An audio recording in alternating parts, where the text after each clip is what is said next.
Hello students, welcome to the Prayas competitive online YouTube classes and मेरा नाम है सिद्धार्थ और आज मैं आपको बताने जा रहा हूँ एक नए चैप्टर के बारे में जो कि केमिस्ट्री का है, क्लास 8। ये केमिस्ट्री का चैप्टर है जिसका नाम है metal and non metals. So basically हम लोग इस चैप्टर में बात करेंगे मेटल्स और नॉन मेटल्स के बारे में, कैसे मेटल्स इंटरैक्ट करता है, यानी मेटल्स कैसे, उसकी प्रॉपर्टीज क्या है, किसे मेटल्स बोलते हैं, क्या क्या वो सराउंडिंग्स में किस तरह से रिएक्शन करता है बाकी सारे एलिमेंट के साथ, और उसी के साथ हम लोग नॉन मेटल्स के बारे में भी जानेंगे।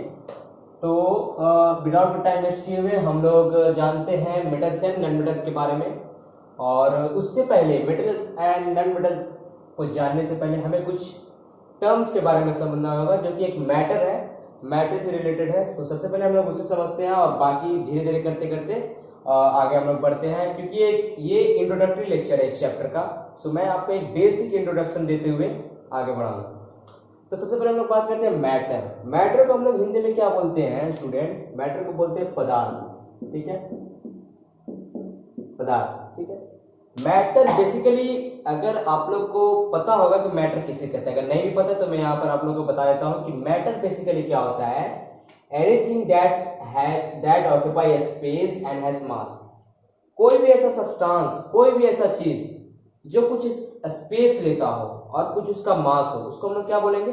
मैटर बोलेंगे।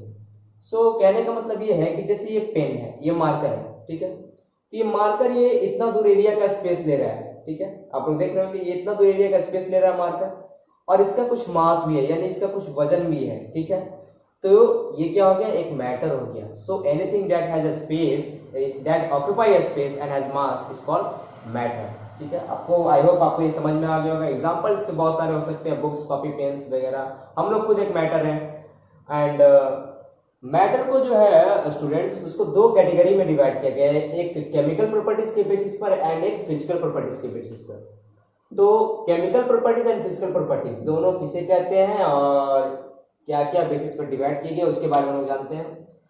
तो मेनली स्टूडेंट्स यहाँ पर आप देख रहे होंगे कि फिजिकल प्रॉपर्टीज, यानी जो मैटर है वो फिजिकल प्रॉपर्टीज के आधार पर 5 कैटेगरीज में डिवाइड किया गया है। कितने कैटेगरीज में? टोटल 5 कैटेगरीज में। एक हो गया solid, solid, liquid, gas, plasma and BEC. ठीक है, सॉलिड कहने का मतलब क्या? सॉलिड कहने का मतलब क्या आप लोग पहले से जानते होंगे, इसका डेफिनेशन में आप लोगों को पता होगा कि सॉलिड किसे कहते हैं। सॉलिड उस सब्सटेंस को कहते हैं जिसका कोई एक फिक्स्ड शेप होता है, साइज होता है एंड उसका वो रिजिड होता है, कठोर होता है। ठीक है, उसके एग्जांपल है सॉलिड का, जैसे आयरन हो गया, रॉक हो गया, स्टील हो गया। ये मार्कर खुद एक सॉलिड है, सॉलिड है। ठीक है, लिक्विड किसे कहते हैं? सिंपल सी बात है, लिक्विड जिसका फिक्स्ड शेप एंड साइज नहीं होता, उसका सिर्फ वॉल्यूम फिक्स होता है। ओके, सो लिक्विड में आपका ऑयल हो गया, वाटर हो गया, ये सारी चीजें आ जाती है लिक्विड में। बेसिकली इसको हम लोग फ्लूइड बोलते हैं, जो फ्लो कर सकता हो वो लिक्विड होता है। ठीक है, एंड गैस का भी सेम है। गैस का कोई भी सारा चीज फिक्स नहीं रहता, ना ही इसका शेप फिक्स रहेगा, ना ही साइज फिक्स रहेगा, और ना ही इसका कोई भी चीज इसका फिक्स नहीं रहेगा। एंड गैस के एग्जांपल बहुत सारे हो सकते हैं। एयर में बहुत सारे गैस प्रेजेंट है, मेनली ऑक्सीजन, नाइट्रोजन, ये सारे गैसेस जो है वो ज्यादा अमाउंट में प्रेजेंट है एयर में। एंड प्लाज्मा एंड बीईसी, ये भी दो प्रकार के मैटर ही है, फिजिकल प्रॉपर्टीज के बेसिस पे बांटा गया है। बट आप लोग को इसके बारे में पढ़ना नहीं है, ये हायर क्लासेस के लिए। ठीक है, क्लास 9 में अगर आप लोग जाइएगा तो आपको फर्स्ट चैप्टर केमिस्ट्री के मैटर में आप लोग को पढ़ने को मिलेगा, प्लाज्मा एंड बीईसी के बारे में। तो उसको मैं अभी नहीं बताऊंगा क्योंकि ये हायर क्लासेस की चीज़ है, इसको अगर बताने लग गया तो बहुत टाइम लग जाएगा। एंड प्लाज्मा के एग्जाम्पल हो जाएगा ट्यूबलाइट। ट्यूबलाइट प्लाज्मा का एग्जाम्पल नहीं है। ट्यूबलाइट में जो चार्ज पार्टिकल्स होते हैं वो एग्जाम्पल होता है प्लाज्मा का, तो वो मैं अभी बताऊंगा नहीं क्योंकि हम लोग के सिलेबस में वो पढ़ना नहीं है, ये पढ़ना उसके बारे में बात करते हैं। एंड फिजिकल प्रॉपर्टीज के तो मैंने बता दिया कि solid, liquid, gas, plasma, BEC. And अगर अब हम लोग बात करते हैं केमिकल प्रॉपर्टीज के बारे में, तो केमिकल प्रॉपर्टीज के बारे में आप लोग देख सकते हैं कि जो ये मैटर है उसे दो पार्ट्स में बांटा गया है। ठीक है, दो पार्ट्स, एक pure and impure substances. Pure किसे बोलते हैं? हम लोग जानते हैं कोई भी सब्सटेंस, कोई भी एक सब्सटेंस है, कोई भी एक सब्सटेंस है फ्रेंड्स, तो वो क्या चीज से बना हुआ रहता है? एटम्स एंड मॉलिक्यूल से। जैसे हमारा बॉडी है, हम लोग ह्यूमन बॉडी है, तो हम लोग का ह्यूमन बॉडी क्या चीज से बना हुआ है? सेल से बना हुआ है। Human body is made up of cells, mainly हम लोग कह सकते हैं, because cells are building blocks of our body. Cell से ही हमारा बॉडी का बनना स्टार्ट होता है। ठीक है, सेम जस्ट यहाँ पर होता है। कोई भी नॉन लिविंग सब्सटेंसेस है तो उसमें क्या होगा कि एटम्स एंड मॉलिक्यूल्स प्रेजेंट रहता है। ये एक सब्सटेंस उसमें छोटे छोटे बहुत सारे एटम्स एंड मॉलिक्यूल प्रेजेंट रहते हैं, बहुत छोटे। ये आप नेक्ड आई से नहीं देख सकते, आपको इसके लिए देखने के लिए माइक्रोस्कोप की हेल्प पड़ सकती है। ठीक, तो वही कहता है कि अगर कोई सब्सटेंस जिसमें सेम काइंड के एटम्स एंड मॉलिक्यूल्स हो, एक ही टाइप का, उसे हम लोग कौन सा सब्सटेंस बोलेंगे? प्योर सब्सटेंस बोलेंगे। इट मींस अगर कोई सब्सटेंस है और उसमें सेम काइंड के एटम्स एंड मॉलिक्यूल्स है तो उसे हम लोग क्या बोलेंगे? प्योर सब्सटेंस बोलेंगे। ठीक है। एंड अगर कोई सब्सटेंस जिसमें सेम काइंड के एटम्स एंड मॉलिक्यूल्स नहीं है, डिफरेंट डिफरेंट काइंड्स के एटम्स एंड मॉलिक्यूल्स हैं, तो वो इम्प्योर सब्सटेंस की कैटेगरी में आता है। ठीक है। एंड उसे हम लोग मिक्सचर भी बोलते हैं। ठीक है, उसका एक पार्ट है उसको मिक्सचर। मिक्सचर दो टाइप के होते हैं, एक हेट्रोजेनियस मिक्सचर एंड एक होमोजेनियस मिक्सचर। ठीक है। हेट्रोजेनियस मिक्सचर उसे बोलते हैं, मैं इसे तो आप लोगों को पढ़ना नहीं है बट मैं ऐसे ब्रीफ एक छोटा सा मैं बता देता हूं ताकि आप लोग को थोड़ा सा नॉलेज मिल सके। हेट्रोजेनियस मिक्सचर उसे कहते हैं जो कंप्लीटली मिक्सड अप नहीं होता है। कहने का मतलब क्या है कि वाटर एंड सैंड, वाटर और बालू जो है अगर आप उसको मिक्सअप कीजिएगा तो वो कंप्लीटली मिक्स नहीं होगा, पार्टिकल्स कुछ ना कुछ रह जाएंगे उसमें। ठीक है। और वो टिंडल इफेक्ट भी शो करता है। टिंडल इफेक्ट कहने का मतलब क्या, वो क्या होता है वो आप लोग को पढ़ना नहीं बट फिर भी बता दे रहा हूँ कि टिंडल इफेक्ट होता क्या है कि आपने देखा होगा कि घर का अगर खिड़की है तो वहां से थोड़ा सा लाइट आता है, तो वो लाइट में अगर आप लोग देखिएगा तो एयर में बहुत सारा पार्टिकल छोटा छोटा रहता है, वो शो करता है, धूल, डस्ट पार्टिकल्स, तो एक टिंडल इफेक्ट शो करता है। तो क्यों टिंडल इफेक्ट शो करता है? क्योंकि एयर में भी बहुत सारे डस्ट पार्टिकल्स मिले हुए हैं जो कि कंप्लीटली मिक्सअप नहीं है। सेम यहाँ पर है, वाटर और सैंड का जो सॉल्यूशन है वो भी कंप्लीटली मिक्सअप नहीं रहते हैं और वो भी टिंडल इफेक्ट शो करते हैं। तो एक एग्जांपल हो जाएगा हेट्रोजेनियस मिक्सचर का। यहाँ पर आप लिख सकते हैं सॉल्यूशन ऑफ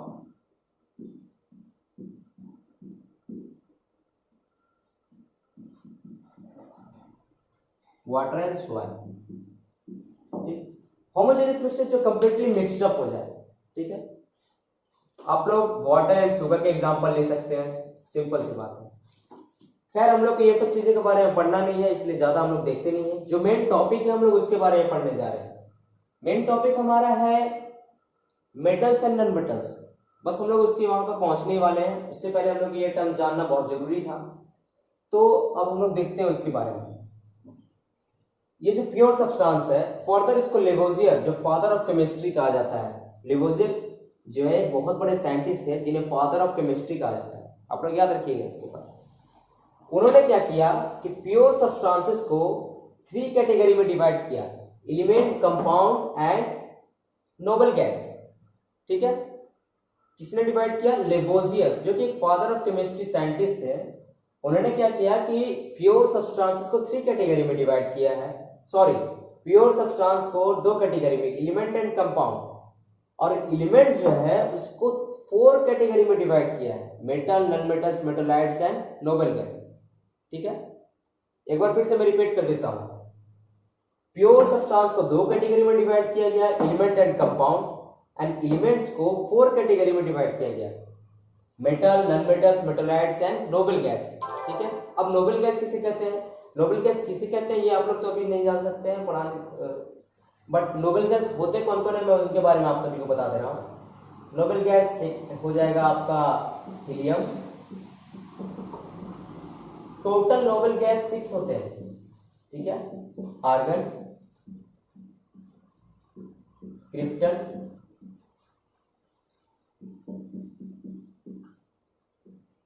जेनॉन, रेडॉन, ये सब आपके नोबल गैस एग्जांपल्स हैं। ठीक है। सो अब हम लोग देखते हैं ये जो प्योर सब्सटेंस को लेवोजियर यानी कि जो प्योर सब्सटेंस को एलिमेंट एंड कंपाउंड में डिवाइड किया गया एंड एलिमेंट्स को मेटल, नॉन मेटल्स एंड मेटलाइट्स में डिवाइड किया गया, तो ये क्या है? ठीक है। किसने डिवाइड किया था? लेवोजियर ने। तो मेटल्स जो होते हैं वो जनरली सॉलिड होते हैं। ठीक है। मेटल्स यानी कि जो धातु, इनको क्या बोलते हैं हिंदी में? धातु बोलते हैं। वो जनरली क्या होते हैं? सॉलिड होते हैं। सॉलिड होने की वजह से ये क्या होते हैं, रिजिड होते हैं यानी कठोर होते हैं। ठीक है, इसके बारे में हम लोग बहुत ज्यादा डिटेल में पढ़ेंगे, मेटल्स के क्या प्रॉपर्टीज हैं, कैसे बिहेव करते हैं, ये सारी चीज के बारे में हम सभी को जानना है। बट मैं एक छोटा सा रिकैप लेते हुए बता रहा हूँ कि मेटल जनरली सॉलिड होते हैं एक्सेप्ट मरकरी। मरकरी एक ऐसा मेटल है जो कि सॉलिड नहीं है बल्कि वो लिक्विड है। अपने डॉक्टर के पास गए होंगे आप सभी लोग, तो आपने ऐसा देखा होगा बुखार नापने वाला, उसको क्या बोलते हैं, थर्मामीटर बोलते हैं। उसमें जो लिक्विड ऊपर नीचे जाता है ना टेम्परेचर के अकॉर्डिंग, तो वही जो लिक्विड होता है वो मरकरी होता है। ठीक है, एंड नन मेटल्स कितने होते हैं, नन मेटल्स टोटल 22 होते हैं। ठीक है, एंड जिसमें आपका सॉलिड भी होते हैं, लिक्विड भी होते हैं एंड गैस भी होते हैं। नन मेटल्स आपका सॉलिड भी हो सकते हैं, लिक्विड भी हो सकते हैं एंड गैस भी हो जाते हैं। तो सॉलिड नॉन मेटल्स कितने हैं, 10 है, लिक्विड 1 है एंड गैस जो नॉन मेटल है वो आपका 11 है। ठीक है, सॉलिड कहने का मतलब क्या, वैसा नॉन मेटल जिसका shape and size fix. Example carbon, sulphur etcetera, ये सारे ऐसे नॉन मेटल्स हैं जिसका सॉलिड शेप है यानी सॉलिड के फॉर्म में पाए जाते हैं नेचर में। एंड कुछ ऐसे एकलौता एक ही नॉन मेटल है जो लिक्विड के स्टेट में पाया जाता है। मेटल्स में ही एकलौता एक ही है जो लिक्विड में पाया जाता है, नॉन मेटल्स में भी एकलौता एक ही है जो लिक्विड में पाया जाता है। तो ये कौन है, ब्रोमीन। ब्रोमीन एक एकलौता ऐसा नॉन मेटल है जो लिक्विड होता है। लिक्विड कहने का मतलब क्या, जो फ्लो कर सकता है। ठीक है, पानी की तरह।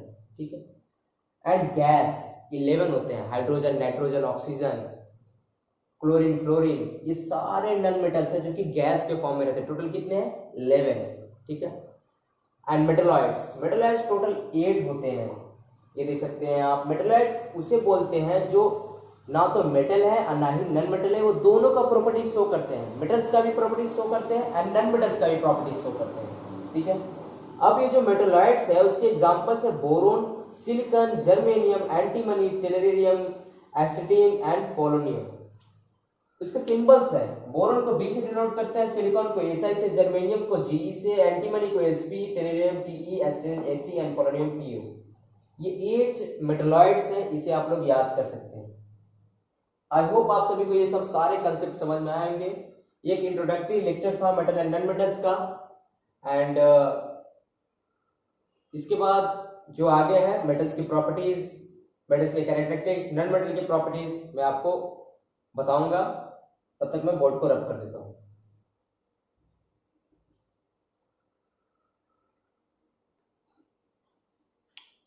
सो हेलो स्टूडेंट्स, अब हम लोग जानेंगे मेटल्स, नॉन मेटल्स, मेटलॉइड्स को एक डिटेल में line by line, step by step कि क्या होता है एंड इसके एग्जांपल्स क्या होते हैं। मैंने तो कुछ दिन पहले ही बताया था मेटल्स क्या होते हैं, नॉन मेटल्स क्या होते हैं, मेटलॉइड्स किसे कहते हैं, इनके क्या क्या एग्जांपल्स होते हैं, कितने मेटलॉइड्स होते हैं, कितने नॉन मेटल्स होते हैं, कितने मेटल्स होते हैं। बट एक बार फिर से हम लोग इसे ब्रीफ में विद डेफिनेशन हम लोग जानेंगे what are metals, metalloids and non metals, और कुछ छोटे एंड कुछ थोड़े से फिजिकल प्रॉपर्टीज ऑफ मेटल्स के बारे में। तो सबसे पहले हम लोग बात करते हैं स्टूडेंट्स मेटल्स के बारे में। मेटल्स किसे कहते हैं, a substance that conducts heat and electricity and ductile, sonorous, hard, strong in nature are called metals. कहने का मतलब ये है स्टूडेंट्स कि वैसा सब्सटेंस जो क्या हो, हीट एंड इलेक्ट्रिसिटी को कंडक्ट करे। ठीक है, कंडक्ट करने का मतलब क्या, अपने अंदर पास करने दे। ठीक है, आपने घरों में देखा होगा कि आपके घर के किचन में जो भी खाना बनता है वो किस तरह के अनस्टील यूज किए जाते हैं, किस तरह के बर्तन यूज किए जाते हैं, मेटल से बने हुए बर्तन यूज किए जाते हैं, जो कि एल्यूमिनियम का होता है या फिर स्टील का होता है या फिर कॉपर का होता है। तो वहां पर क्या होता है कि अगर वो मेटल्स के नहीं होते तो क्या होता, वहां पर आपके जो गैस से वो हीट ट्रेवल ही नहीं करता आपके बर्तन तक। ठीक है, अगर आप सोचिए, सो कहने का मतलब ये है कि मेटल्स जो होते हैं वो good conductor of heat electricity होते हैं।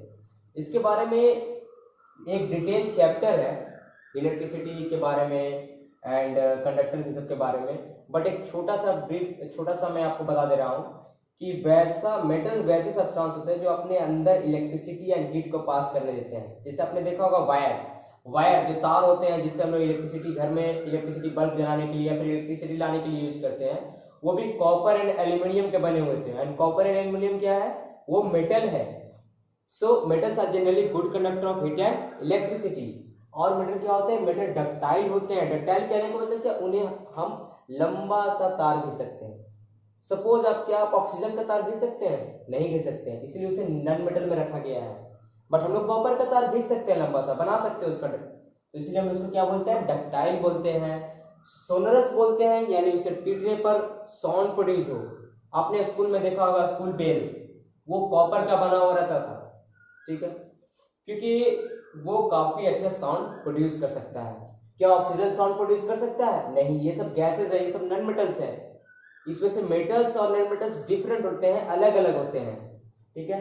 और वो जनरली मेटल्स हार्ड होते हैं नेचर में। ये सारे प्रॉपर्टीज अगर किसी चीज में, किसी सब्सटेंस में पाए जाते हैं तो वो जनरली क्या कहलाते हैं, वो मेटल्स कहलाते हैं। एग्जाम्पल बहुत सारे हो सकते हैं, बट कुछ एक ज्यादा यूज होने वाले मेटल्स के एग्जाम्पल मैंने लिखा है, जो कि है copper, gold, aluminium, mercury. Mercury के इकलौता मेटल है, ये एक्सेप्शन है, ये एक्सेप्शन है स्टूडेंट्स। ये क्या कहता है कि मरकरी इकलौता एक ऐसा मेटल है जो कि लिक्विड स्टेट में है। कैसे स्टेट में है? लिक्विड स्टेट में है। एंड सिल्वर, जिंक, ईटीसी और भी बहुत सारे मेटल्स हैं, ठीक है। अब हम लोग बात करते हैं नॉन मेटल्स के बारे में। नॉन मेटल्स किसे कहते हैं? जो भी प्रॉपर्टीज मेटल्स में पाए जाते हैं वो सारे उल्टे प्रॉपर्टीज अगर किसी सब्सटेंस से पाए जाएं तो वो जनरली नॉन मेटल्स ही होते हैं, ठीक है। कहने का मतलब ये है कि अगर metal heat and electricity conduct कर रहा है तो non metal heat and electricity conduct नहीं करेगा। सपोज कीजिए, क्या नाइट्रोजन से कभी हीट इलेक्ट्रिसिटी कंडक्ट कराया जा सकता है? कभी नहीं, क्योंकि नाइट्रोजन एक गैस है और वो कभी हीट इलेक्ट्रिसिटी कंडक्ट नहीं कर सकता है, इसलिए उसे नॉन मेटल की कैटेगरी में रखा गया है। आगे हम लोग देखते हैं क्या है नॉन मेटल्स। ना तो सोनरस होता है, ना ही डक्टाइल होता है और ना ही हार्ड होता है नेचर में। इस नॉन मेटल सॉफ्ट होता है नेचर में, मुलायम होता है, उसे पीटने पर ज्यादा आवाज भी नहीं निकलता है, और वो डक्टाइल भी होता है, इन्होंने हम लोग तार भी नहीं बना सकते हैं। आप सपोज कीजिए कि आप ऑक्सीजन का, नाइट्रोजन का, हाइड्रोजन का तार बना सकते हैं? नहीं बना सकते हैं, ठीक है। तो जो जो प्रॉपर्टीज मेटल में है वो सारे प्रॉपर्टीज नॉन मेटल में नहीं पाए जाते हैं, सिंपल। मेटलाइज उसे कहते हैं जो मेटल्स और नॉन मेटल्स दोनों का प्रॉपर्टी शो करता है थोड़ा थोड़ा, यानी मेटल्स का प्रॉपर्टी शो करता है एंड नॉन मेटल्स का प्रॉपर्टी शो करता है। Example boron, silicon, arsenic, germanium, etc. अब हम लोग बात करेंगे फिजिकल प्रॉपर्टीज ऑफ मेटल्स के बारे में। मेटल्स के कुछ प्रॉपर्टीज होते हैं, मेटल्स, नॉन मेटल, मेटलाइट्स, उसके कुछ प्रॉपर्टीज होते हैं। प्रॉपर्टीज कहने का मतलब क्या? गुण। वो क्या क्या ऐसे प्रॉपर्टीज होते हैं किसी भी सब्सटेंस। सो फ्रेंड, वो क्या क्या ऐसे प्रॉपर्टीज होते हैं किसी भी सब्सटेंस में जिससे हम लोग ये पता लगा सकते हैं कि कोई भी सब्सटेंस मेटल है या फिर नॉन मेटल है या फिर मेटलाइट्स है। उसी को हम लोग बोलते हैं फिजिकल प्रॉपर्टीज या फिर वही हम लोग पढ़ने वाले हैं बारीकी से, धीरे धीरे करके। तो आज हम लोग मेनली दो प्रॉपर्टीज के बारे में बात करेंगे, एक फिजिकल स्टेट एंड कलर के बारे में, जो कि एक मेटल का होगा। मेटल जो होता है वो जनरली सॉलिड होता है एक्सेप्ट मरकरी। सारे मेटल सॉलिड होते हैं स्टूडेंट्स, जितने मेटल होते हैं, चाहे वो कॉपर हो, एल्यूमिनियम हो, आयरन हो, सारे मेटल सॉलिड होते हैं एक्सेप्ट मरकरी। मरकरी इकलौता एक ऐसा मेटल है जो कि क्या होता है, लिक्विड होता है रूम टेम्परेचर पर। मरकरी का एग्जांपल आप लोग ये ले सकते हैं, थर्मामीटर। थर्मामीटर में जो टेम्परेचर के अकॉर्डिंग, जो बुखार नापने वाला होता है, जो टेम्परेचर के अकॉर्डिंग वर्क करता है, जो लिक्विड ऊपर नीचे जाता है, वही मरकरी होता है। एंड आगे हम लोग बात करते हैं कलर के बारे में। Metal generally silvery grey colour का होता है except gold and copper. Gold and copper को छोड़कर सारे मेटल जो होते हैं वो आपके सिल्वरी ग्रे कलर के होते हैं। कॉपर आपका रेडिश ब्राउन कलर का होता है and gold golden yellow colour का होता है। आई होप आप सभी लोग को ये कंसेप्ट समझ में आया होगा। मिलते हैं आप सबसे नेक्स्ट वीडियो में, तब तक आप इसका स्क्रीनशॉट लेकर के एक फ्रेश नोट बना लें। Thank you so much.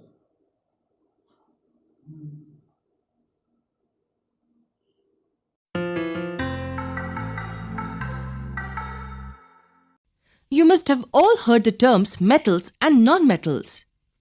Can you look around and see if they exist in your surroundings?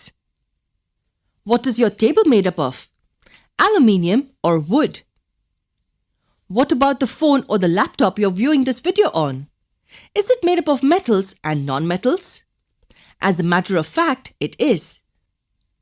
Almost everything around will be made up of either a metal or a non-metal. But how do you differentiate between the two? Is it as easy as the difference between the two colors black and white? Well, for that, let us look at the physical properties of each category in detail. Let us take, for example, the ornaments. Any of the ornaments will do. What do you have to say about them? You will observe that most of them are made up of gold or silver. Let us look at them closely. Do they have a shining surface? Or even the aluminium utensil in the kitchen? Does it shine? Of course, both gold and aluminium have a certain shine. Do you know what this shine is called? Well, it is called luster, and as both gold and aluminium are metals, this is known as metallic luster. Now we know that metals have a metallic luster. Now if the utensil drops on the floor, does it break into parts? No, right? That is because metals are generally hard in nature. However, this hardness varies from metal to metal. A very thin plate of gold, for example, can be easily broken with a little pressure. Plate? Did I say plate of gold? How do you think huge aluminium sheets are made? Or sheets of copper or zinc? If I take a hammer and beat them, will they break or will they turn into sheets? It is the amazing property of metals to be beaten into sheets. And we call this property of metals as malleability of metals. Most metals can be beaten into thin sheets. Do you know another important property of metals? Have you ever seen copper wires or thin gold wires used to make jewelry? Metals, by nature, can also be drawn into wires. Do you have any clue as to what this property is called? It's called ductility of metals. The ability of metals to be drawn into wires is called ductility. There is an amazing fact I want you to know. A single gram of gold can be drawn into a 2-kilometer long wire. Isn't that amazing? Well, there are some more interesting properties of metals which we will learn in our next lesson.